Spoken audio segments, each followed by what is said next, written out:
तो पिला माने तम समस्त को मु स्वागत करुच्ची मो यूट्यूब चैनल को। तो पिला माने +2 second year arts +2 second year arts पिला माने जो मानकर अछि पॉलिटिकल साइंस आर्ट्स पिला मानन को जो मानन पॉलिटिकल साइंस अछि पिला माने तमरा रिवीजन क्लास पिला माने तो रिवीजन क्लास कोन ना एमसीक्यू रिवीजन क्लास हबो तम मानकर यूनिट 1 रिवीजन क्लास। तो चलो आम स्टार्ट करबा समस्ते देख तो एटा सब पढ़ाई तुम रिवीजन करवा पिला माने। तो वीडियोटी देखिया पूर्व चैनल नुआ थे सब्सक्राइब करदब बेल आइकन को दबाई दब नुआ नुआ नोटिफिकेशन पाए लाइक शेयर करदब। तो पिला माने चलो आम स्टार्ट करवा रिवीजन क्लास। प्रथम क्वेश्चन कौन देछि प्राचीन ग्रीस रे डैश गणतंत्र प्रचलित थिला जहाँकि आधुनिक स्विट्जरलैंड रे प्रचलित होउछि। प्राचीन ग्रीस रे डैश परोक्ष ना प्रत्यक्ष ना प्रतिनिधिमूलक ना मूल्यबोध भित्तिक कौन हम एटा आंसर दे देछि प्रत्यक्ष गणतंत्र। परवर्ती क्वेश्चन डैश गणतंत्र रे समस्त नागरिक प्रत्यक्ष भाव में सरकार अंशग्रहण करती। डैश गणतंत्र रे मूल्यबोध भित्तिक ना प्रत्यक्ष प्रतिनिधिमूलक ना परोक्ष क्यों गणतंत्र रे ना प्रत्यक्ष गणतंत्र। परवर्ती क्वेश्चन निर्वाचन होची गणतंत्र मुख्य निर्वाचन होची डैश गणतंत्र मुख्य नीति मूल्यबोध भित्तिक सामाजिक प्रत्यक्ष परोक्ष बा प्रतिनिधिमूलक कौन ना परोक्ष बा प्रतिनिधिमूलक। परवर्ती क्वेश्चन डैश कहिथिले गणतंत्र होची लोकमानंक निमंते और लोकमानंक द्वारा गठित सरकार किए कहिथिले सिली ना ब्राइस ना अब्राहम लिंकन ना गार्नर किए कहिथिले ना अब्राहम लिंकन कौन ना अब्राहम लिंकन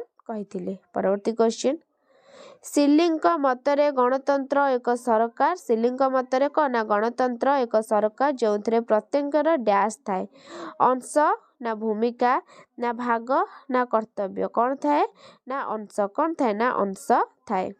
परवर्ती क्वेश्चन पृथ्वीर बृहत्तम गणतांत्रिक राष्ट्र रूपे डैश परिचित पृथ्वीर बृहत्तम गणतांत्रिक राष्ट्र रूपे डैश परिचित भारत इंग्लैंड अमेरिका ना स्विट्जरलैंड के परिचित ना भारत के ना भारत परिचित। परवर्ती क्वेश्चन गणतंत्र डैश पाई एक शासन व्यवस्था गणतंत्र डैश पाई एक शासन व्यवस्था शासक पूंजीपति लोकमानंक मालिक कौन हबो ना लोकमानंक। परवर्ती क्वेश्चन गणतंत्र शब्दटी दुईटी ग्रीक शब्द डैश और डैश रु उद्धृत जार अर्थ यथाक्रमे डैश डैश कौन ना डेमस और क्राटस गणतंत्र शब्दटी दुईटी ग्रीक शब्द डेमस और क्राटस एवं उद्धृत जार अर्थ यथाक्रमे लोक माने और क्षमता। परवर्ती डेमस और क्राटिय लोक माने और क्षमता। परवर्ती क्वेश्चन प्रत्यक्ष गणतंत्र माध्यम गुड़िक कौन प्रत्यक्ष गणतंत्र माध्यम गुड़िक कौन ना गण मतामत ग्रहण ना गण उद्योग ना प्रत्याहार ना गण मतामत ग्रहण रेफरेंडम कौन हम ना गण मतामत ग्रहण रेफरेंडम गण उद्योग और प्रत्याहार। परवर्ती क्वेश्चन परोक्ष गणतंत्र को डैश कह जाए परोक्ष गणतंत्र को कौन कह जाए प्रतिनिधिमूलक शासक भित्तिक संख्या गरिष्ठर सरकार कौन ना सर्वसाधारण शासन कौन कह जाए ना प्रतिनिधिमूलक। परवर्ती क्वेश्चन पिला माने गणतंत्र भित्तिभूमि होची डैश गणतंत्र भित्तिभूमि कौन जनप्रिय सार्वभौमत्व। परवर्ती क्वेश्चन निम्नलिखित उपादान गुड़िक मध्यरु केउटी गणतांत्रिक सरकार उपादान नुहे निम्नलिखित उपादान गुड़िक मध्यरु जड़े व्यक्तिर शासन दायित्वशील सरकार सीमित सरकार ना आईन शासन कौन हम ना जड़े व्यक्तिर शासन ऑप्शन आई। परवर्ती क्वेश्चन केउटी गणतंत्र विभव अटे केउटी गणतंत्र विभव अटे राजनैतिक गणतंत्र सामाजिक गणतंत्र अर्थनैतिक गणतंत्र ना उपरोक्त समस्त विभव कह हम ना उपरोक्त समस्त विभव। परवर्ती क्वेश्चन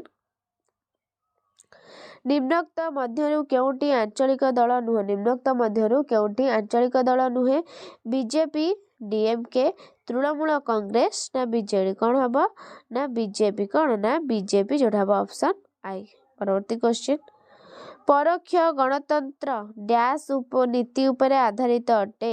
ରାଷ୍ଟ୍ରର ସାର୍ବଭୌମତ୍ୱ, ସମସ୍ତଙ୍କ ଶାସନ, ପ୍ରତ୍ୟକ୍ଷ ନିର୍ବାଚନ ନା ସରକାର ପରିଚାଳନାରେ ଲୋକମାନଙ୍କର ପରୋକ୍ଷ ଅଂଶଗ୍ରହଣ। କ'ଣ ହେବ ନା ପରୋକ୍ଷ ଗଣତନ୍ତ୍ର ସରକାର ପରିଚାଳନାରେ ଲୋକମାନଙ୍କର ପରୋକ୍ଷ ଅଂଶଗ୍ରହଣ। ନେକ୍ସଟ ଡ୍ୟାସ୍ ପ୍ରତ୍ୟକ୍ଷ ଗଣତନ୍ତ୍ରର ଏକ ମାଧ୍ୟମ ନୁହେଁ। ଡ୍ୟାସ୍ ଗଣ ଉଦ୍ୟୋଗ, ଗଣମତାମତ ଗ୍ରହଣ, ଅଧ୍ୟାଦେଶ ପ୍ରତ୍ୟାହାର। କ'ଣ ହେବ ନା ଅଧ୍ୟାଦେଶ। ପରବର୍ତ୍ତୀ କ୍ୱେଶ୍ଚିନ୍, ଗଣତନ୍ତ୍ରର ସଫଳତା ପାଇଁ କେଉଁ ସର୍ତ୍ତ ଅଧିକ ବଳିଷ୍ଠ ଅଟେ? ଗଣତନ୍ତ୍ରର ସଫଳତା ପାଇଁ କେଉଁ ସର୍ତ୍ତ? ଗଣତାନ୍ତ୍ରିକ ନାଗରିକତା ନା ଜାଗ୍ରତ ନାଗରିକତା, ଅର୍ଥନୈତିକ ସମାନତା ନା ଉପରୋକ୍ତ ସମସ୍ତ ସର୍ତ୍ତ। କ'ଣ ହେବ ନା ଉପରୋକ୍ତ ସମସ୍ତ ସର୍ତ୍ତ। ତାପରେ ନେକ୍ସଟ ଗଣ ମତାମତ ଗ୍ରହଣ ବା ରେଫରେଣ୍ଡମ ଏକ ଡ୍ୟାସ୍। କ'ଣ ପିଲାମାନେ ନାସ୍ତି ସୂଚକ ମାଧ୍ୟମ ନା ଅସ୍ତି ସୂଚକ ମାଧ୍ୟମ ନା ବ୍ୟବସ୍ଥାପିକା ମାଧ୍ୟମ ନା ହସ୍ତାନ୍ତରିତ ବ୍ୟବସ୍ଥାପନା ମାଧ୍ୟମ। କ'ଣ ହେବ ନା ନାସ୍ତି ସୂଚକ ମାଧ୍ୟମ। ପରବର୍ତ୍ତୀ କ୍ୱେଶ୍ଚିନ୍, ଗଣ ଉଦ୍ୟୋଗ ବା ଇନିସିଏଟିଭର ଅର୍ଥ କ'ଣ? କ'ଣ ଆଇନ ପ୍ରଣୟନ ପାଇଁ ପ୍ରସ୍ତାବ, ଆଇନକୁ ସ୍ୱୀକୃତି ପ୍ରଦାନ ନା ପ୍ରତିନିଧିତ୍ୱ ବ୍ୟବସ୍ଥା, ବ୍ୟବସ୍ଥାପିକ ବ୍ୟବସ୍ଥା। କ'ଣ ନା ଆଇନ ପ୍ରଣୟନ ପାଇଁ ପ୍ରସ୍ତାବ। ନେକ୍ସଟ ସୁଇଜରଲ୍ୟାଣ୍ଡର ଗୋଟିଏ କ୍ୟାଣ୍ଟନରେ ଲୋକମାନେ ଆଇନ ପ୍ରଣୟନ ଶାସନ ପ୍ରକ୍ରିୟାର ପ୍ରତ୍ୟେକ ଅଂଶଗ୍ରହଣ କରୁଥିବା ବ୍ୟବସ୍ଥାକୁ ଡ୍ୟାସ୍ କୁହାଯାଏ। ଜନପ୍ରିୟ ଆଇନ ପ୍ରଣୟନ ନା ଲେସ୍ ଜେମିନେଟ୍ ନା ପ୍ରତ୍ୟକ୍ଷ ଆଇନ ପ୍ରଣୟନ ନା ହସ୍ତାନ୍ତରିତ ଆଇନ ପ୍ରଣୟନ। କ'ଣ ହେବ ନା ଲେସ୍ ଜେମିନେଟ୍। ପରବର୍ତ୍ତୀ କ୍ୱେଶ୍ଚିନ୍, ଭାରତର କେଉଁ ରାଜ୍ୟରେ କେଉଁ ଗ୍ରାମରୁ ନକ୍ସଲପନ୍ଥୀ ଆନ୍ଦୋଳନ ଆରମ୍ଭ ହୋଇଥିଲା? ଏଇଟା ଇମ୍ପୋର୍ଟାଣ୍ଟ। ପଶ୍ଚିମବଙ୍ଗ ପୁରୁଲିଆ ନା ପଶ୍ଚିମବଙ୍ଗ ନକ୍ସଲବରୀ ନା ଛତିଶଗଡ଼ ନକ୍ସଲବରୀ ନା ଓଡ଼ିଶା ନକ୍ସଲବରୀ। କ'ଣ ହେବ ନା ପଶ୍ଚିମବଙ୍ଗ ନକ୍ସଲବରୀ। ପରବର୍ତ୍ତୀ କ୍ୱେଶ୍ଚିନ୍, ନକ୍ସଲପନ୍ଥୀ ଆନ୍ଦୋଳନ ସର୍ବପ୍ରଥମେ କେବେ ଆରମ୍ଭ ହୋଇଥିଲା? ମେ 25, 1967, ମେ 5, 1967 ନା ମାର୍ଚ୍ଚ 25, 1966 ନା ଏପ୍ରିଲ 25, 1968। କେବେ ନା ମେ 25, 1967।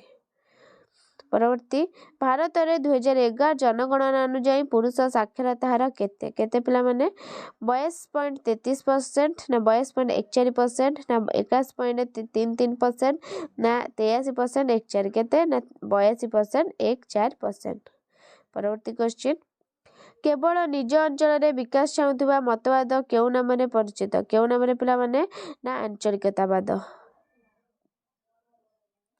ତ ବୁଝିଲା ପିଲାମାନେ, ତମର ଇଏ ଥିଲା କ'ଣ ନା ଏତିକି MCQ କ୍ୱେଶ୍ଚିନ୍ ଆନ୍ସର। ନେକ୍ସଟ କ୍ଲାସକୁ ଅବଶିଷ୍ଟ ନେଇ ଆସି ପିଲାମାନେ ରିଭିଜନ କ୍ଲାସ। ବୁଝିଲା ତ ଭିଡ଼ିଓଟି ଭଲ ଲାଗିଥିଲେ ଲାଇକ୍ ସେୟାର ସବସ୍କ୍ରାଇବ କରିଦେବ। ରହୁଛି ଧନ୍ୟବାଦ।